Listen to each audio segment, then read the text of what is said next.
तो दोस्तों हुआ ये कि कल से ही गौतम गंभीर के खिलाफ सोशल मीडिया पर लोग बिल्कुल पहले तिलक वर्मा ने वैभव सूर्यवंशी को उनकी इंटरनेशनल डेब्यू की टोपी दी और ये बात क्लियर हो गई कि आज के दिन इतिहास लिखा जाने वाला है। Across to breaking news coming in, Vaibhav Sooryavanshi has made his India debut. England के खिलाफ टी20 में वैभव सूर्यवंशी का डेब्यू। हालांकि बड़ी बात यह थी कि अगर वैभव आ रहे हैं तो जाएगा कौन, और इसका जवाब हमने आपको पहले ही बता दिया था कि अगर किसी की गर्दन सबसे पहले तलवार पर रखी जाएगी तो वो संजू सैमसन ही होंगे। शायद ऐसी खबरें आ रही हैं जहां पर बताया जा रहा है कि संजू इंजर्ड थे, पर आपको तो पता बोला गया होगा कि क्या आप इंजर्ड हो। संजू ने कहा होगा नहीं नहीं मुझे तो कोई इंजरी नहीं है। तो भी टीम मैनेजमेंट ने संजू से कहा होगा, क्या कहा होगा, हेलो तू है, तेरे को पता नहीं है लेकिन तू है। खैर वैभव सूर्यवंशी की वजह से भारत को एक नई ओपनिंग जोड़ी मिल गई, अभिषेक शर्मा और वैभव, यानी वो जोड़ी जो ब्रॉडकास्ट चाह रहे थे कि भारत के लिए ओपनिंग करे वो ओपनिंग करने उतर गई।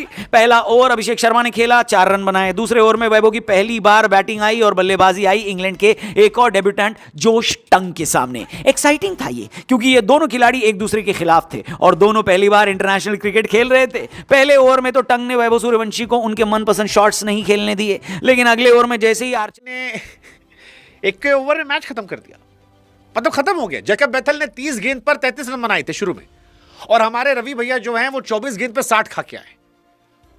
और चलो गलती खा के आए हो तो समझ में आता, no ball no ball no ball, और नो बॉल पे मिले फ्री हिट तो छक्का, फिर मां कसम की कौन सी बात हुई, छक्का।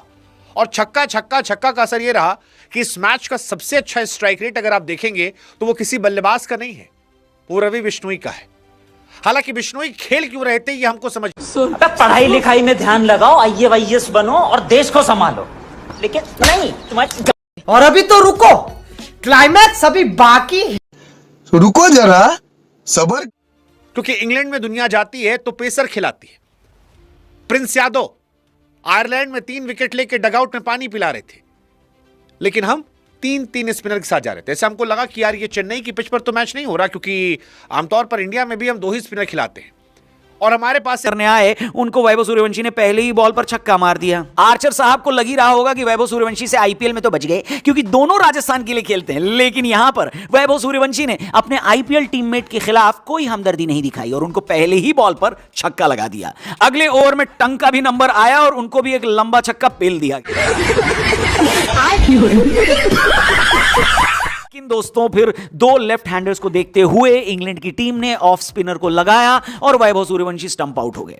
अभिषेक शर्मा ने भी तेज शुरुआत करी थी, लेकिन छक्का मारने के चक्कर में बाउंड्री लाइन पर वो भी आउट हो गए और इसके बाद एक बड़ी इनिंग किसी को खेलनी थी जो कोई खेल नहीं पाया। श्रेयस अय्यर और ईशान किशन के बीच एक पार्टनरशिप जरूर हुई, लेकिन इन दोनों में से कोई भी लंबी पारी नहीं खेल पाया। भारत की तरफ से कोई भी हाफ सेंचुरी नहीं आई। वो तो भला हो तिलक वर्मा का, जिन्होंने आखिरी ओवर में एक चौका और एक छक्का लगाया और स्कोर को थोड़ा कॉम्पिटिटिव बनाया, वरना शायद हम 160-170 के आसपास होते। वेल, टीम इंडिया के 191 के टारगेट के सामने इंग्लैंड की शुरुआत बेहद खराब रही। अर्शदीप सिंह ने पहले ही ओवर में 2 विकेट निपटा दी और ऐसा लगा कि टीम इंडिया यहां किल मोड में आई है, लेकिन यहीं से इंग्लैंड ने अपनी जीत की स्क्रिप्ट लिखनी शुरू कर दी। एक तो मेरे को समझ में नहीं आया कि इंग्लैंड की पिच पर जहां पर स्पिनर्स को इतना असिस्टेंस नहीं मिलता और इंग्लैंड ने खुद वहां पर सिर्फ 5 ओवर स्पिनर के डलवाए, वहां पर हम अक्षर पटेल और वरुण चक्रवर्ती में से किसी एक को ड्रॉप करके आराम से प्रिंस यादव को खिलाया जा सकता था क्योंकि यह पिच उनको बहुत सूट करती। लेकिन मुझे तो इस फैसले में कोई लॉजिक समझ में नहीं।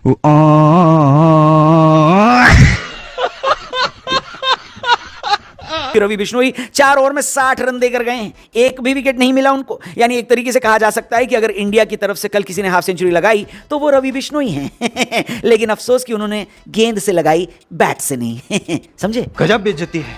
दूसरी बात यह कि इंग्लैंड के जो 2 लड़के हैं ना, जेकब बेथल और हैरी ब्रूक, ये इंग्लैंड की टीम के लिए बिल्कुल वैसे ही हैं जैसे भारतीय टीम के लिए कभी रोहित शर्मा और विराट कोहली हुआ करते थे।